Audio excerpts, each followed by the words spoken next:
Hi, everybody. Let me know if you can see me. Let me know if you can hear me. It's important. Somebody say hello. I got my grapefruit juice. I can never tell when I'm live. It's crazy. It's crazy. All right. I'm assuming you guys can see me and hear me. I'm assuming. How's everybody doing today on this fabulous Sunday? It's here. It's kind of sunny, and then it's overcast, and then it's sunny, and then it's overcast. It's just crazy, crazy, crazy. Let me see. Where is everybody from? Up, Lizzie B is here. Hi, Lizzie. Crystal Baby is here. Billy Cat. Oh, you're in Norfolk. Tracy is from Dallas, Texas. That's pretty cool. And Crystal's in Kentucky. I love that. Let's see what else. Lynn Donovan. She's in New England. Oh my God, I get it. It's gorgeous there, isn't it? Lynn, with the changing of the leaves and the reminds me of that movie. What was that movie with Sandra Bullock? Where they were witches. I can remember the song, but I can't remember the name of the movie. Anyway, they're doing a sequel. Whatever it was good. Oh, lots of other people. Christy, Deborah, Mare.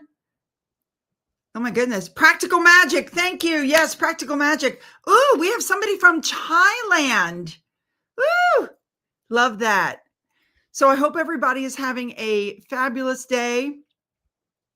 Here's somebody in Scotland, somebody in Central England, Carol's in Southwest Florida. Okay. I hope everybody's having a fabulous day today. I actually want to discuss something that was in the news, but before we do, I'm getting a lot of emails from people. I have not had my surgery yet, guys. The ortho surgeon will not see me until the 21st. So the 21st, and today's the 10th. So I have 11 days before he'll see me. Ooh, Salem, Massachusetts. That's where I want to go, Lynn. Salem, that's it.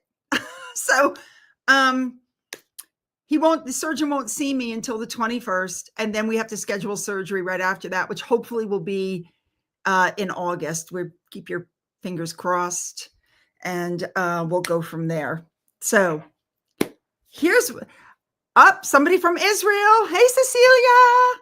Okay. If you guys saw my video, you saw this. Let me see if I can get this up on the screen. You guys know I'm still new at this. Okay. So I'm working on it. Did you guys see that? Did you guys see that article? Any chance that you guys saw this article? My loving friend Megan does not deserve to be called Duchess Difficult. Shame on the foolish royals. Did you guys see that? Anybody? She was killing me. She was killing me. Her friend, hold on. I have to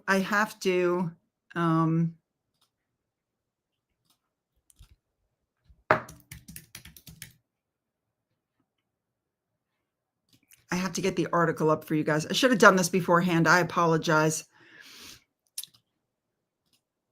Let me see if that does it. No, that's not the one. Oh, this is that one that, hang on. I got to pull it up on my phone. Broke my arm on July 3rd and had surgery on the 10th. I'm telling you guys.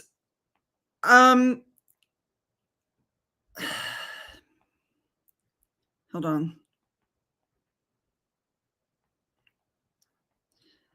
I should have done this beforehand. I apologize. You know why I didn't do it beforehand? Because I was on the phone with Royal Daily Tea. And for those of you who don't know, her live comes at 1:00 Eastern Standard after my live. So you want to make sure you tune in for that.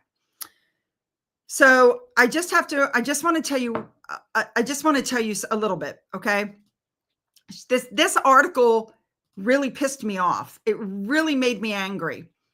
So she puts this stuff up and she talks about how the first time she met Megan, she got a big old bear hug. Well, a lot of people don't want bear. I don't want some stranger touching me. If somebody tried to bear hug me, I'd be like, back up. Like, back up. So she makes it sound like she and Megan are the best of friends. Every time we meet, we exchange texts about life. And I wonder what it says about the world she could be so vilified and trolled while other members of the royal family have been given a pass.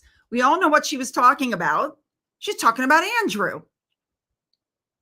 She was talking about Andrew.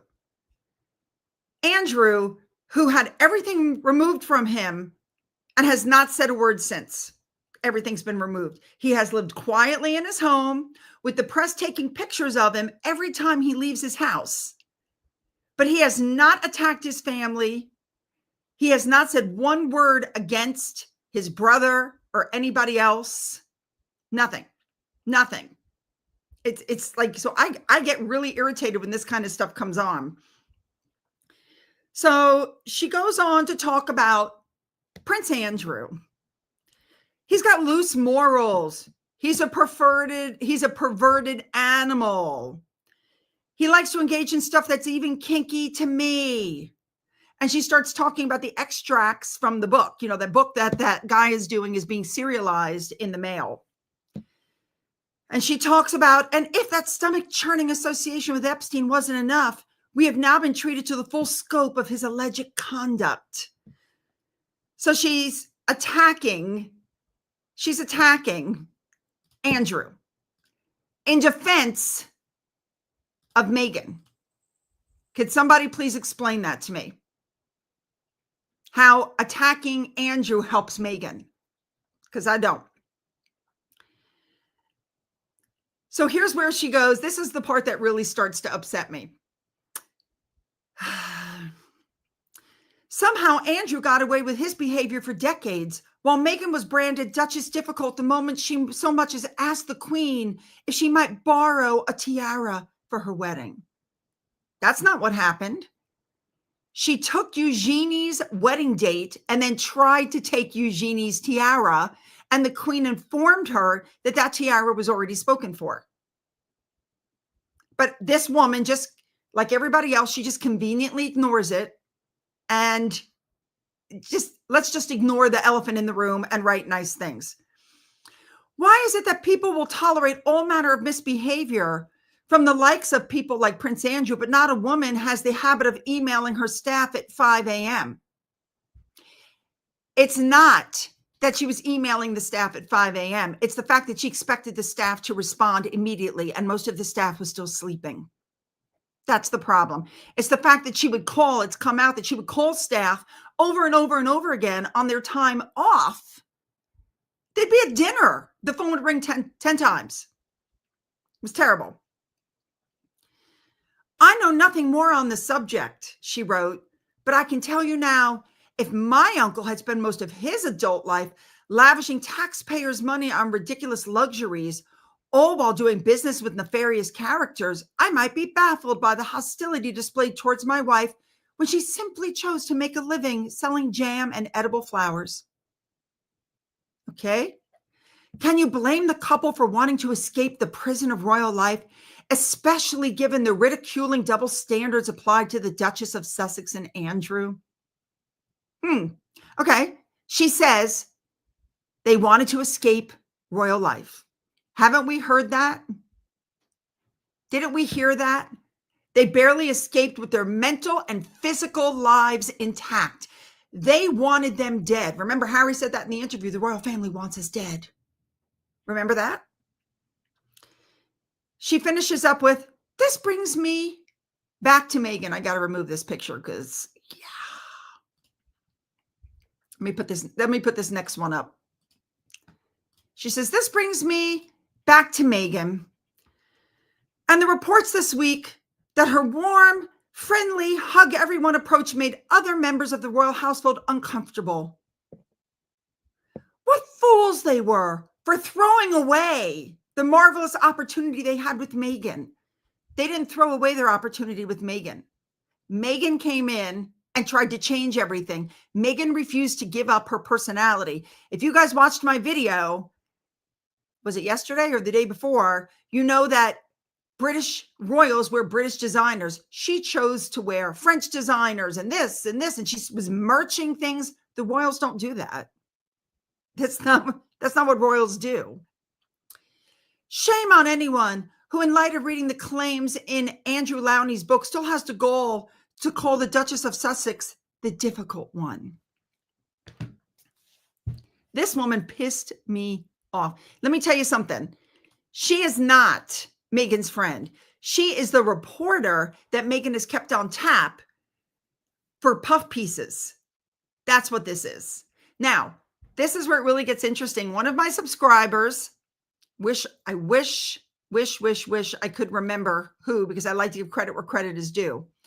One of my subscribers wrote me this email and said that Byron, I think that's how you say her name, Gordon, and her mother, Jane Gordon, used to write for the Telegraph. There were always family dramas and tiffs going on, each writing about the other and family members, like Byron's husband binge eating.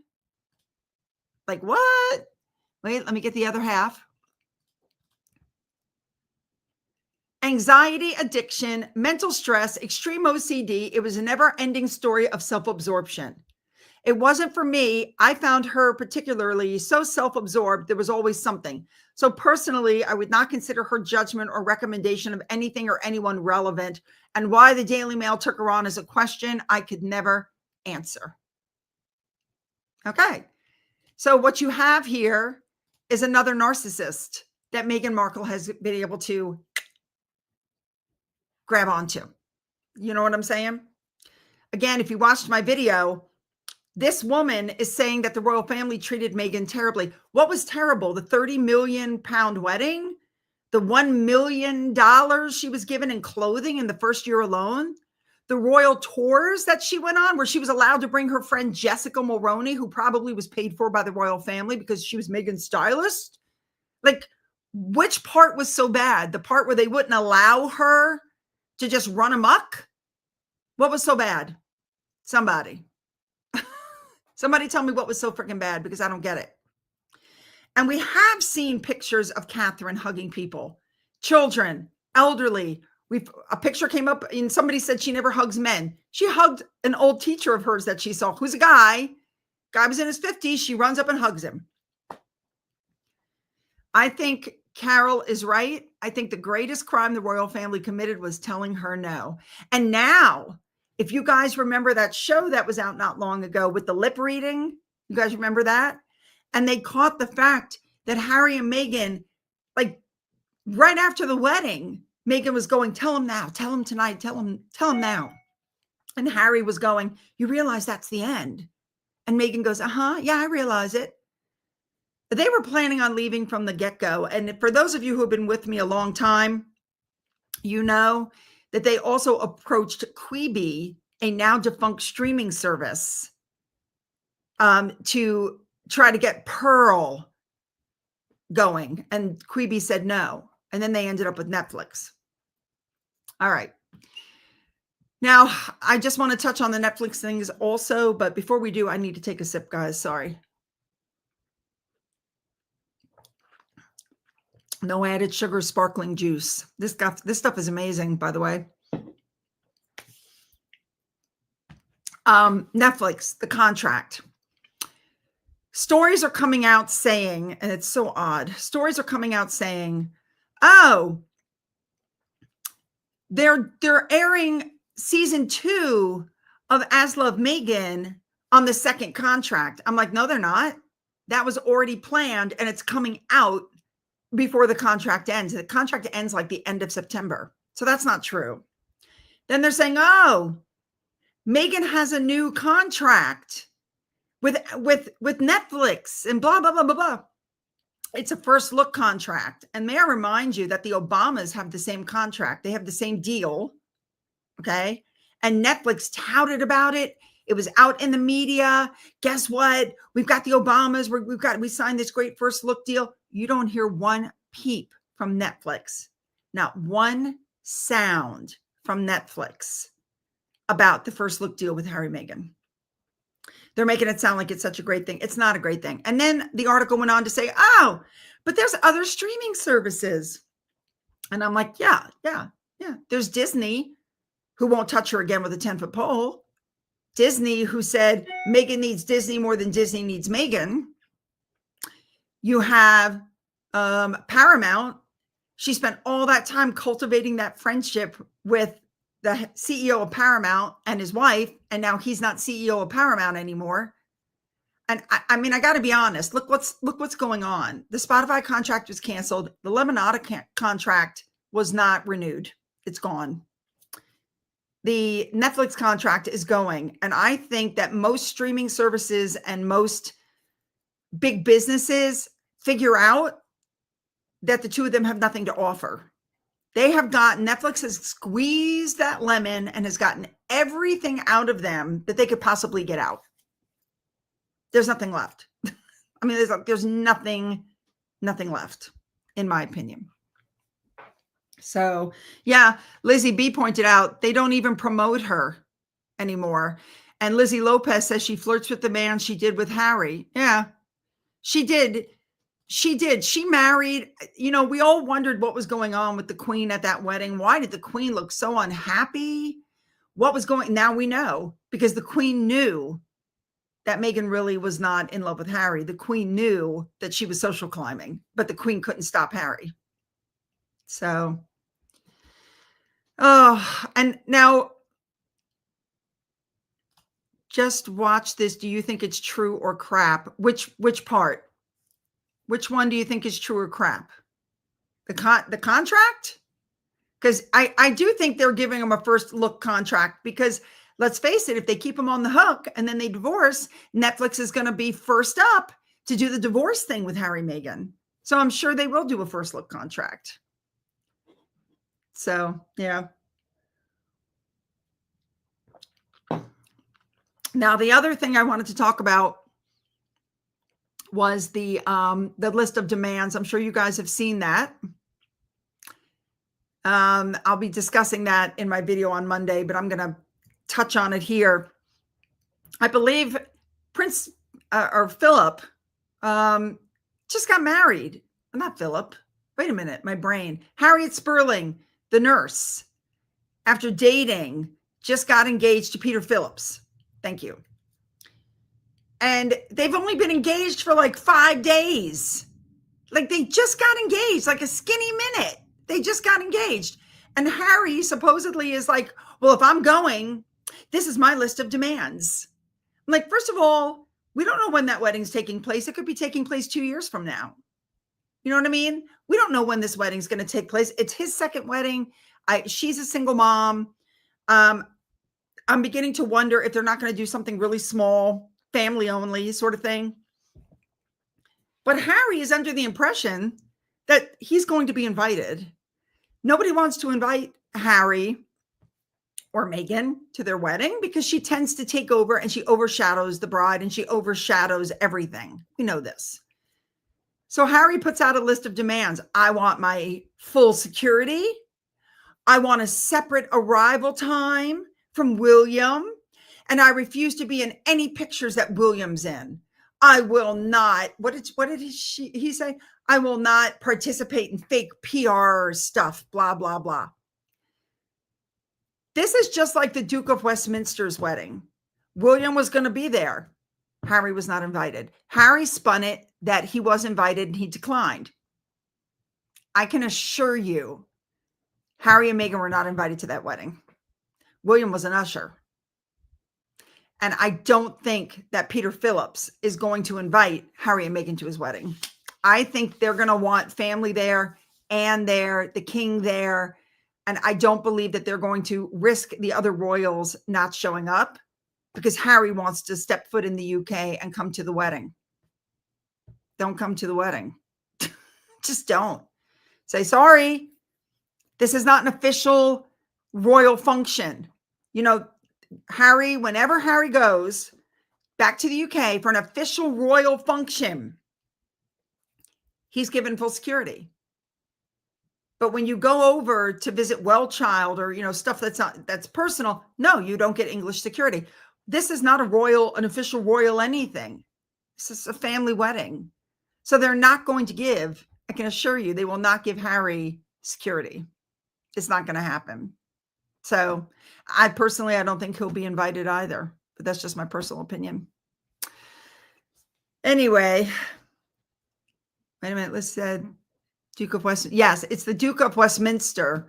He and his wife, they just had a baby girl. Very sweet. Exactly. It's going to be small. It's a second wedding. Do you remember Charles and Camilla, when they got married, they had that really small wedding and then they went and had a blessing in the church afterwards, I think is what they did. It's hard for me to remember. It's 20 years ago? I can't remember. Something like that. I think for Peter Phillips and Harriet Sperling, I think this will be a very small wedding, very low key. But it makes sense now that she was a big figure at Ascot. I noticed that she was very prominent in Ascot this year. And I wondered what was going on. And now, he was getting ready to propose. He probably told the family what was going on. And so they put her in the carriage and they wanted to see how she would, how she would behave for all of that. So anyway, okay. So is there anything that I did not touch on in the first almost 25 minutes of this live that I needed to touch on while I'm taking another sip? Put your comments in. Okay, I have a question. To the Lynn that lives in Salem, do they have ghost tours in the fall? Like in October? I've always wanted to go to one of those. Like seriously. I've always wanted to do the ghost tour. So it'll be interesting. Yeah, Juanita, I absolutely believe that it's his wedding and he can invite who he wants to. Absolutely. But I also believe because it's his wedding, he cannot invite whoever he wants to. And I don't think he's going to want Harry and his drama at his wedding. That's just my personal opinion. I just don't think he's going to get an invite. That's just my thought. Ooh, somebody's here from Utah. That's so cool. That's so cool. Oh, Carol pointed out that when Charles and Camilla got married, they asked for forgiveness. Yes, I believe they did. Oh, wait a minute. They do ghost tours in Chicago, Illinois? Is that known as the ghost capital? Yeah. See, okay, you guys are going to laugh at me. I always wanted to do a ghost tour. I did one in Greenville, South Carolina a few years ago. Niecy's like, yep, they do. I did one in Greenville with my sons when they were much younger. We drove in and I took pictures and there's orbs flying around in the pictures. Pretty cool. I heard that they do them in Charleston, South Carolina. What I don't like about Charleston, South Carolina is that they put you in these carts that are being pulled by horses. I don't like that. I'm not saying to anybody else what they want to do, but for me, that's like animal abuse. I'd rather walk around Charleston than being pulled around by some poor horse half the night. I don't want to do that. So the next one was, don't laugh, I want to go to Lizzie Borden's house. Remember that one? Lizzie Borden.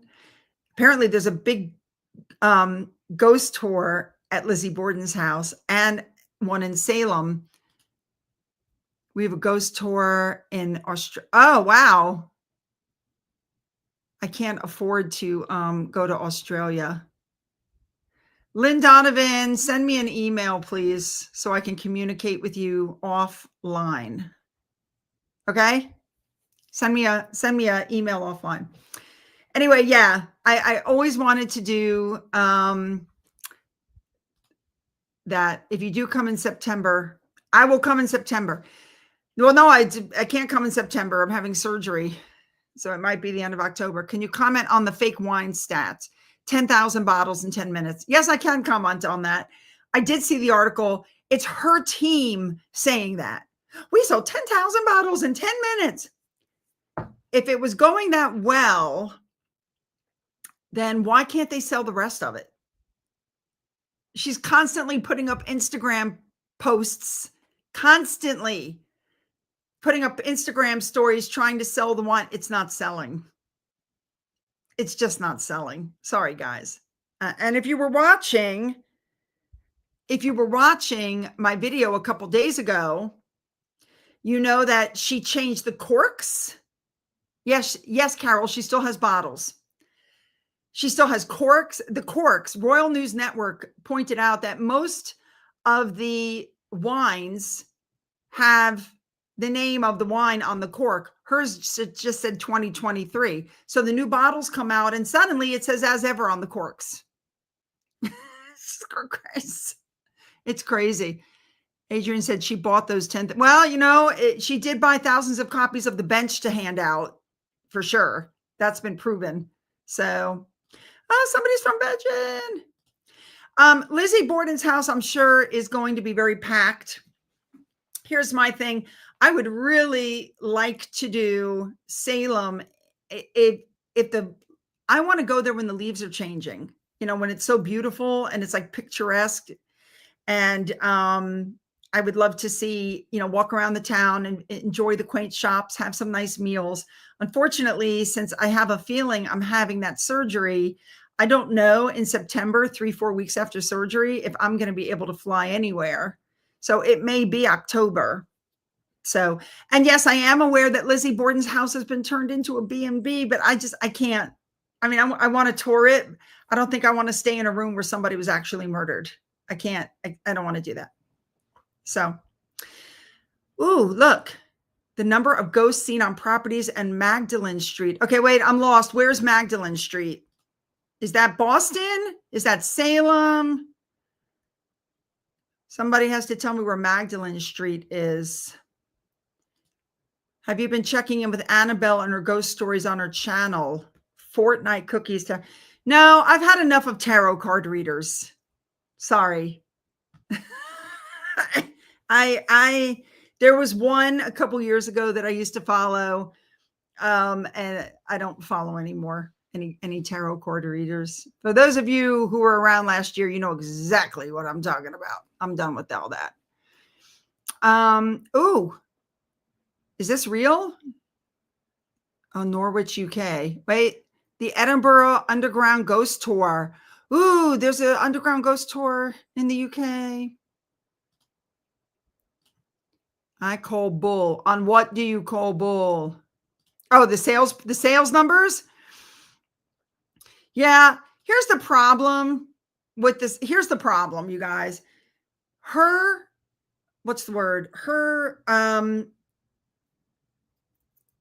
strategy was to have very limited income, very limited products. Okay.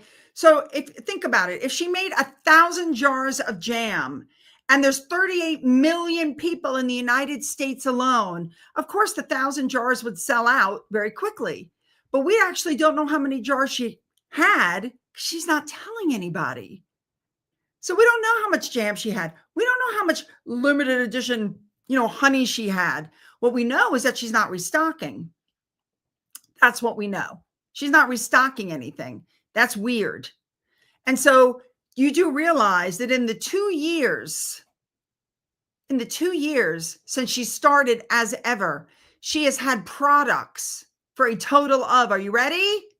2 hours. And people get sick of it after a while. If this was her strategy, it was a bad one. Nobody's interested. I'm so turned off. I'm not even interested in trying. Somebody said, oh, you should buy the wine and taste test it.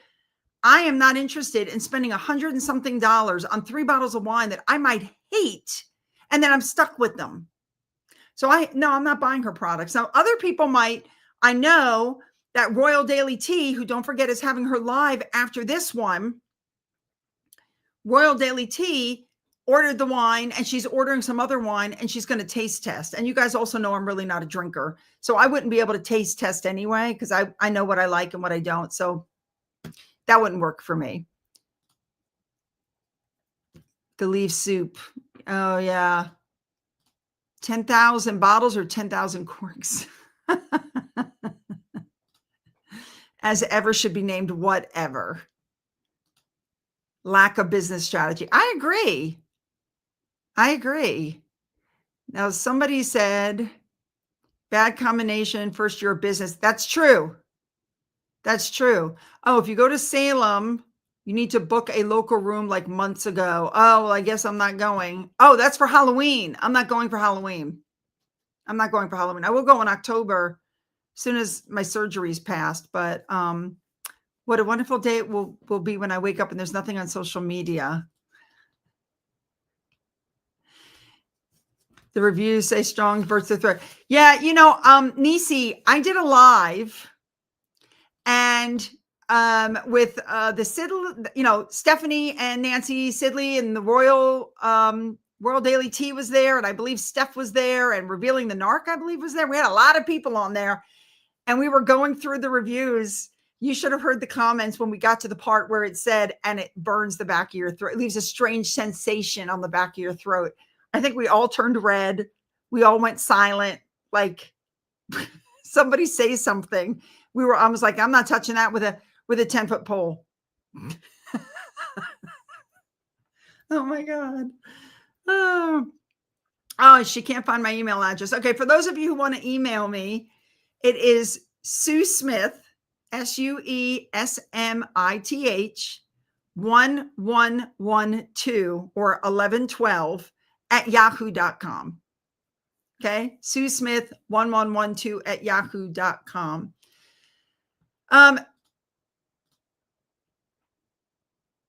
Planning to give money back. That's true. October could be difficult enough. That's true. But if I have, I can't send it to you because I don't have yours, but I just told you it's Sue Smith 1112 at yahoo.com. The point is I don't want to go when my arm is in the sling and I'm, in pain and I'm having trouble getting dressed and that's not the time to be walking through the crowds, getting bumped around. So I guess I'm going to have to wait to book something until I find out when I'm having the surgery, and then we'll see what's going on. But I really want to do a ghost tour, and you guys know I'll make a video on it. Absolutely. Okay. Now, next thing with you guys, my trip for next year, we take a trip every year until we're not able to. We didn't travel when we were younger because number one, we didn't have the money because you're saving for retirement. Number two, we had two children. And while my family was willing to watch my younger son, they were not willing to watch my older son with autism. They were absolutely not willing to do it. He was a handful, and he still can be a handful, even at his age, but they didn't want anything to do with it. So we're just now going on vacations. So, I think it was 3 years ago, we did London and Rome. Then we waited a year and we didn't do anything. And then this year we went for my 60th birthday. We went to Naples. And if you guys look at my other channel, you'll see I put up videos from where we went to Capri, underground Naples, all the stuff all around Italy. It was really cool. And then, so now we're trying to decide what to do next year, keeping in mind the landscape of the world right now, and keeping in mind the fact that I am Jewish, although I usually don't wear anything and I keep my wrist covered up when I'm traveling. I was thinking of, ready? Portugal. I hear it's beautiful there. Now, our other option is to fly to Amsterdam because I've always wanted to see the Anne Frank house. But Amsterdam, while it's beautiful and has a lot of museums, there's not too much. Like I could do all of Amsterdam in like 2 days. So then Nisi, and I love the UK. I don't think we're going back though, because of what I'm seeing online. The climate there I wouldn't feel safe there at this time. I hate to say that because I love the UK and there's so much we didn't get to see, but I don't think that's ever going to happen. We found out that we can take a high-speed train from Amsterdam to Paris, which I've never seen Paris, and spend like 2-3 days in Paris because there's just a few things in Paris I want to see. and they take the high-speed train back to Amsterdam, spend another 1 or 2 days in Amsterdam, and then fly home. So there's a thought. So you'll have to tell me if you think it's Portugal or Amsterdam. Oh, let's see. Just got back. She was scared the whole time. Yeah, I'd love to see Scotland too. I really would. Netherlands has a lot of other things. Mm-hmm. Yep. The percent of people who even bother with these two is small. Boggles my mind.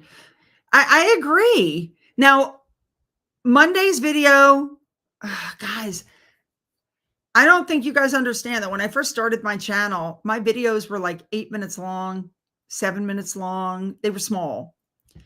And then I tried to cram more and more information in, and then they got 10 minutes long, 15 minutes long, 18 minutes long. The one I put out the other day was like 26 minutes long. I think that's the longest video I've ever done. It's insane. My video tomorrow is another long one. I think it's right at 20 minutes. And I'm getting a lot of emails from people saying, can you please, what happened at Sentabale? What was the whole thing? I feel like I picked up in the middle of a story. So I think on Tuesday, I'm going to go back to the beginning, and I'm going to talk about the little girl that Harry, had originally said he was going to do stuff for. And then we're going to move forward to what's going on with the charity, to Dr. Chanduka. I have so much video footage from that polo match. You'll be shocked at how much I have. Some of it I don't think anybody else has. And I'm not just saying that. I think there's a lot of stuff that nobody has. Oh, Dublin. I'd love to see that. Amsterdam. Yeah.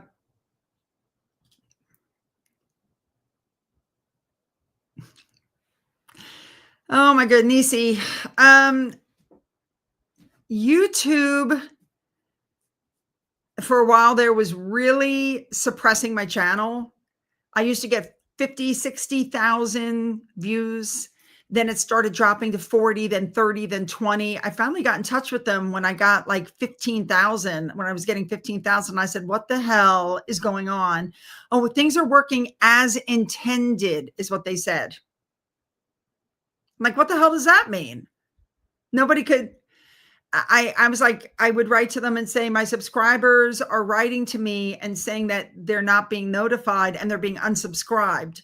And I did a whole video on it. I told you guys, YouTube said it was you guys, that basically you're too stupid to figure out how to hit the button for all notifications. It's your fault, not their fault.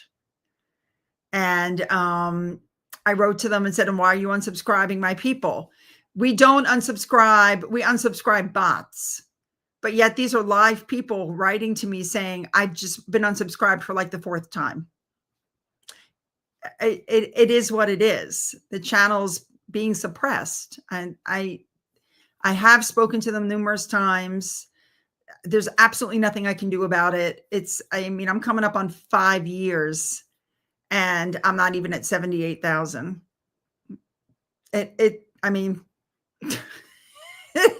It is what it is, guys. I've come to realize I'm probably never going to hit 100,000. I'm never going to, I would like to hit 100,000. I'd like to get my plaque. There are people that are over 100,000 that don't have their plaque. There's several of them. I'm not sure what that's about, but I plan on getting my plaque the second I hit 100,000. So, but I'm going to keep going up with the channel as long as I can. They've already shut me down once. They had a computer that looked at my appeal and immediately denied it within 5 minutes. I just assumed the channel was gone. And then I got contacted by a reporter who wanted to do a story. Come to find out, the reporter was working with Christopher Boozy. Christopher Boozy said so on his Twitter. He thanked him and everything. But when the reporter contacted YouTube and was talking about me and Yankee Wally, they confirmed Yankee Wally's channel was supposed to be taken down, but mine was not, and my channel was restored. You can't even speak to a live person. And when you press the help button in YouTube Studio, what should be a 5-minute conversation takes 45 minutes because they write to you, you write back, and then they don't answer for 10 minutes. So it's kind of a pain in the ass. So I've given up talking with YouTube. It's not worth my effort. It's not worth my time, and nothing's going to change. It is what it is. It is. And yeah, it's a freedom of speech thing. And recently on Twitter, I saw somebody wrote, "You've taken my channel down and your computer, what do you call it? Your computer denied my appeal. I would like it seen by a real person." And YouTube put up, "We're sorry you don't like the outcome. We know this isn't what you expected, but it is what it is." I mean, they weren't even willing to talk to this person. So, all right, let's get off of this. Auschwitz Memorial. I have been to Nuremberg. I went through the concentration camp there. It was very upsetting. I don't think I want to see Auschwitz. I don't think I could take it seriously. I don't think I want to do that. Now, Rumble. I back my stuff up on Rumble. Every time I upload a video on YouTube, I upload it to Rumble. It's a completely separate platform. So if YouTube takes me down, you guys can find me on Rumble, and all my videos are there. And that is why I always tell you guys to take down the link to my Twitter, my Getter, my Rumble, my email. I say that in every video. Take it down. And my Amazon wish list. Guys, you want to hear something funny? It's free advertising for me. Somebody actually made a YouTube account, Sue Smith's Amazon wish list, and they go into the troll channels. I think it's hilarious, and it's free advertising. Go for it. First I started, yeah. Better days ahead, my friend. Better days ahead.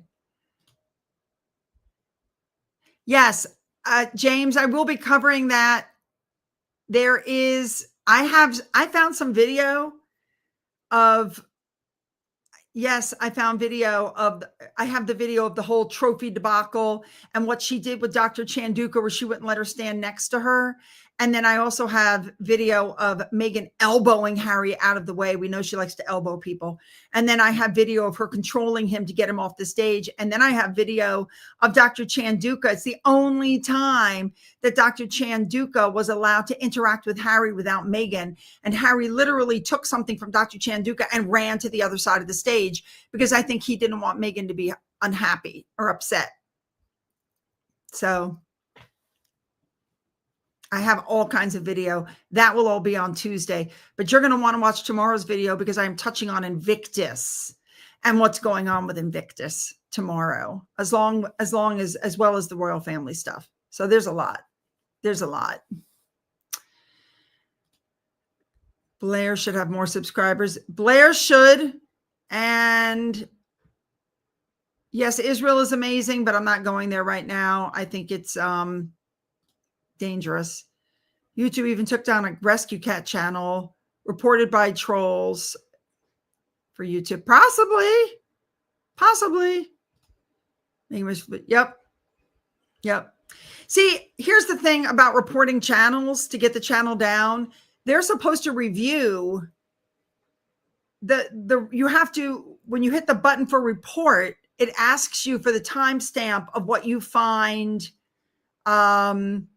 what you find offensive, what's against YouTube rules. And then they review them. So if you haven't done anything, they're not supposed to take your channel down. So the cat rescue, I'm not sure how they took down a cat rescue unless something was said of what was going on. Invicta games need cognizant. Yes. Well, here's the thing. Do you guys realize that since Harry met Meghan, he has lost his family, his royal appointments, his patronages, his UK residence, his security, his friends, any respect he had, public opinion for him is in the toilet. I mean, now he's lost Sentabale. African Parks is now in danger. He's going to be left with only Invictus Games and Well Child. And Well Child, oh, and Scotty's Little Soldiers, those three. And all he does with Well Child and Scotty's Little Soldiers is pop up once a year for a photo op, and then he leaves.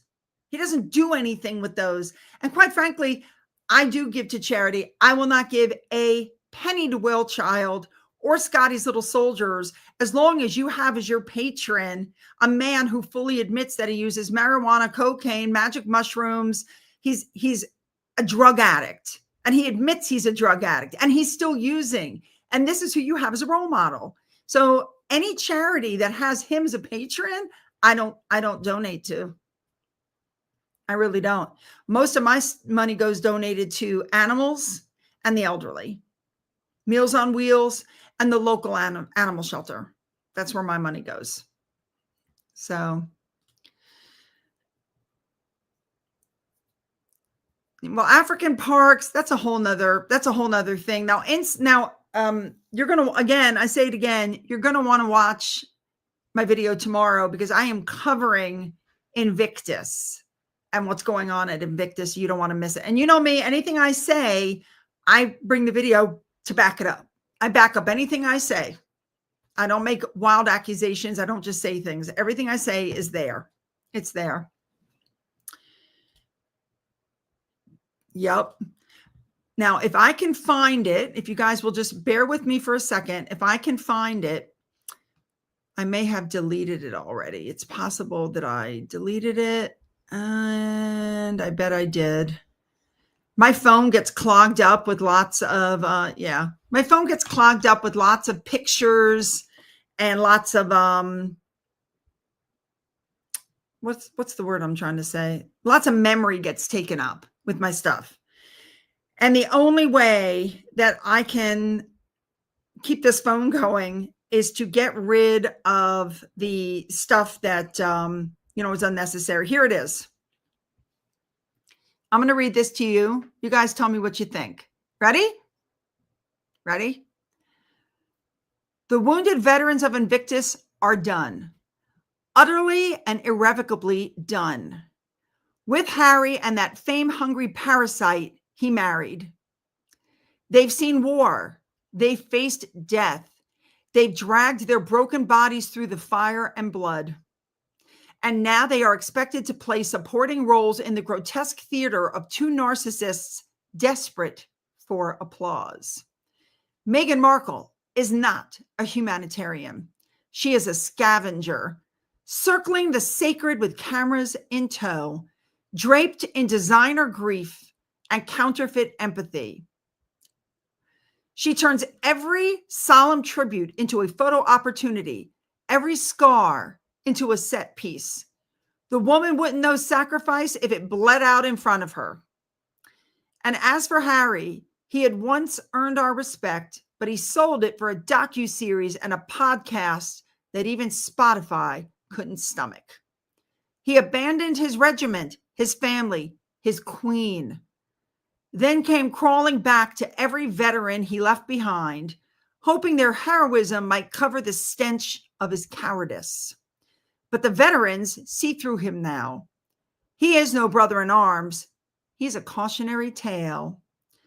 The games were built by warriors, forged in agony, sacrificed by those who've suffered beyond imagining. Sanctified for those who've suffered beyond imagining. They are not a red carpet for grifters, nor a stage for Meghan's endless performances of self-infatuation. Invictus must cast them out, not politely, not discreetly, ruthlessly, because every second they remain near this sacred institution is a second too long. Our wounded deserve dignity, not drama, service, not spectacle, honor, not Harry. Enough. I love this. It was written by Edward Fortescue, I believe is the name. He can't really do much better than that, let me tell you. And he's right. It was an amazing thing that he wrote, and and it's right. Megan comes to Invictus. She never wears Invictus gear. She has 4 or 5 outfit changes a day. Invictus is paying for the clothing. Invictus pays for their hotel. Invictus pays for their food. It's a cash cow for them. You remember when she was at Invictus and she was wearing that off-the-shoulder outfit that looked like Diana, and she was wearing that necklace with the diamond nail right there? It was $21,000. Who do you think paid for that? Invictus paid for that. Pays for her clothing, her jewelry, their flights, their hotel, their food, their security. Invictus pays for all this. All he does is pop up, do a few photo ops, and leave. Why is Invictus tolerating this? But at the same time, Invictus is working with Harry to wipe the rest of the royal family from history as if they had nothing to do with Invictus. And I might add, and I've said this before in multiple videos, I personally think it is not ethical to take Better Up, who you never hear from anymore. Remember where he's the chimpo, and hook Better Up with Invictus. They are not mental health counselors. They are life organizers. Take a 6-month class online and you can work for them too. And according to their reviews online, it's not a good company to work for. And a lot of people are even questioning what Harry's doing to earn his $1 million a year. So the fact that Invictus allowed this to happen, it makes me wonder if it's what went on like with Sophie Chanduka in the boardroom. Remember, she said that Harry would show up at a meeting and go, I want to appoint somebody to the board with immediate effect. And his proxy on the board would go, I second that. And the other one would go, oh, welcome to the board. And they bring him on. Nobody would dare say to Harry, no, no, no, this is not the way to do it. That's not how you do it. So instead, it's the same thing happening in Invictus. Nobody in Invictus stood up and said, Harry, you can't do that. That's unethical.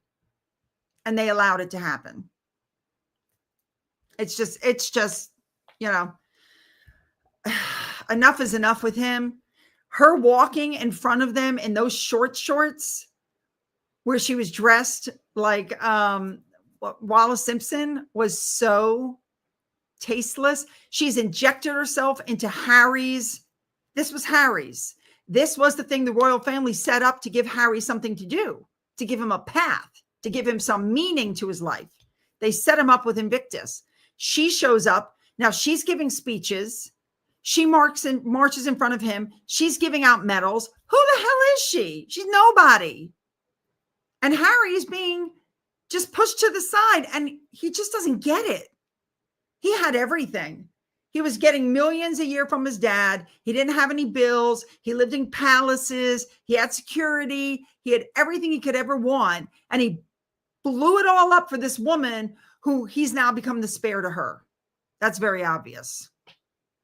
And I have to tell you guys also, I always used to blame Meghan for everything. I really did. It was like, she's responsible for everything. And I now am beginning to realize Harry's just as responsible. Harry was rude, mean, and nasty behind the scenes. He was using drugs. The palace PR machine covered for him. Even with all of his antics, he was the most like royal. Everybody in the UK loved him. He was, not Randy Andy, but he was, cheeky Harry. Everybody just loved him. And now look where he is. UK can't, hates him. Even if it goes back to the UK, he can never go back to being a working royal after what he and Meghan said about the UK. He can't go back. So it's over for him. And I feel like he's trapped. I remember when they just had the one baby, I thought, he can get out of it. But as soon as it was announced she was pregnant with the second child, I remember thinking to myself, it's over for him. He's stuck because he won't leave without the kids. And what she's going to do is go into court and say, I knew he was using drugs, but I never left him alone with the baby. My mom was there, or the nanny was there, or I was there. He was never alone with the children.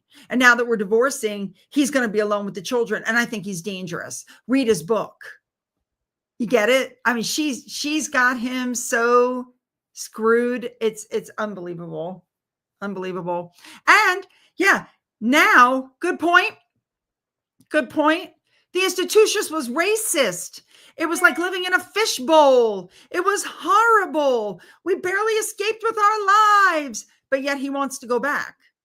And they want the HRH for their children in the event that they should decide later that they want to go work for the royal family. They are delusional. Those children will never be accepted by the royal family. Never. And that's one of the reasons now it's being said that Harry wants to go back to the family and establish connection, because he realizes he blew up the futures of his children.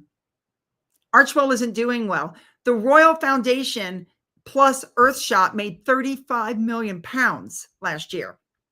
Archewell made $4.5 million, which is like 3 million pounds.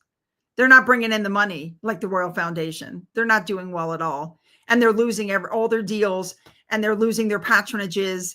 And it's all going down the tubes. Yes, I talked about that in my video, either Friday or Saturday. Nobody's going to go work for them unless they're stupid. So I feel like you guys may not know this, or maybe you don't remember me telling you this, but it was said in the papers that Meghan wanted William to cut the Duchy of Cornwall down the middle so that they each had billions coming in a year. And they were told, no, can't do that. Anyway, the children are not going to work in the UK. They'll never be accepted there. And I firmly believe that William's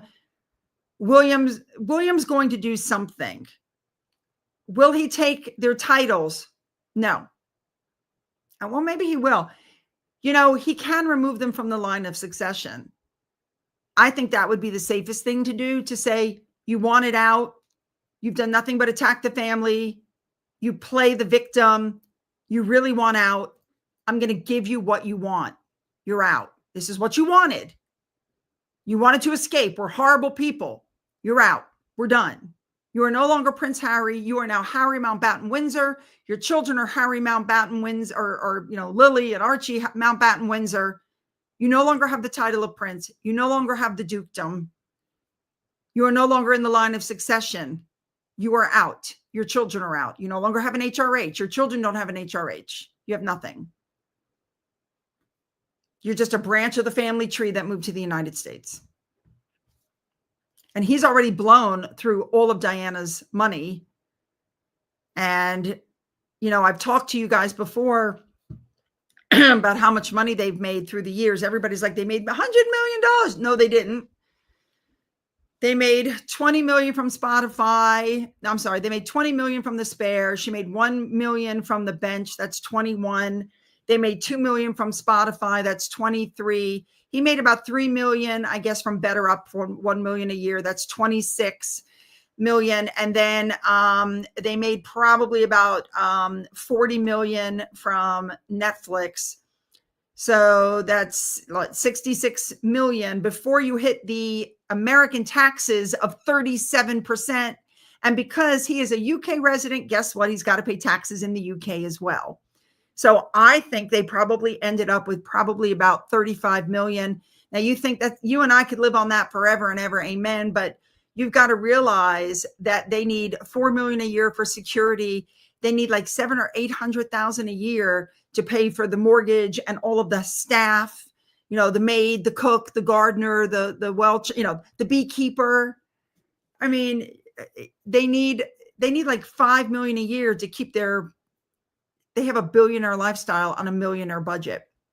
So if they're spending 5 million a year and there's no money, and they're 5 years in, that's 25 million, which means in a couple of years, they're going to be gone. And what's happening now is, for those of you who don't realize this, the way their Archewell charity is set up, any donations that go to them, they're allowed to keep 95%, and only 5% goes to charity, which is why the first couple of years they didn't make any money. Then suddenly they started getting anonymous donations. One year it was 10 million. The next year it was 5 million, and it's dropping.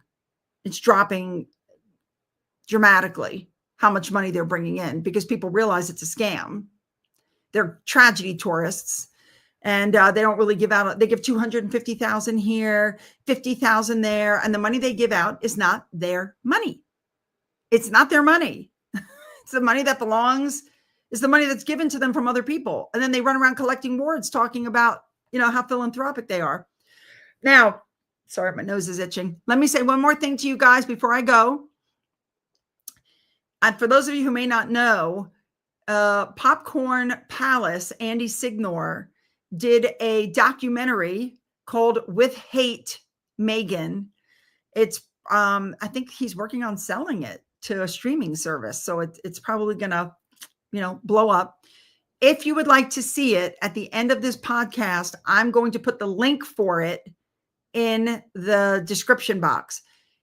Andy is giving you a free week subscription. So during that free week, you can look at all of the, stuff that he's done. And he gives you a little taste of what's in one of them. And I'm in that little taste, because I'm in the documentary. So I'm going to put the link for that down in the description box. Well, you know what? Let me see if I can do that now before I get offline. That way we know it's done. Let me go to posts. I put a post up. I don't know if you guys saw it or not. Copy link. And let me go to live. And let me go to this one. And I don't want to hear myself talking. And edit. Let me see if it'll let me. Andy. I just put Andy.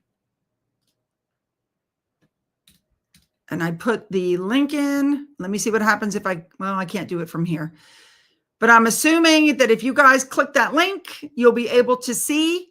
But you'll see Andy talking, and he talks about looking at this, look at that, and then he gives you a taste. And about a minute and a half in, I'm in it. So you're definitely going to want to go watch this With Hate, Meghan. It's really good. It's really good. You're not going to want to miss it. All right, you guys. And don't forget Royal Daily Tea at 1:00 Eastern Standard Time. I think it's 12 o'clock Pacific Standard Time.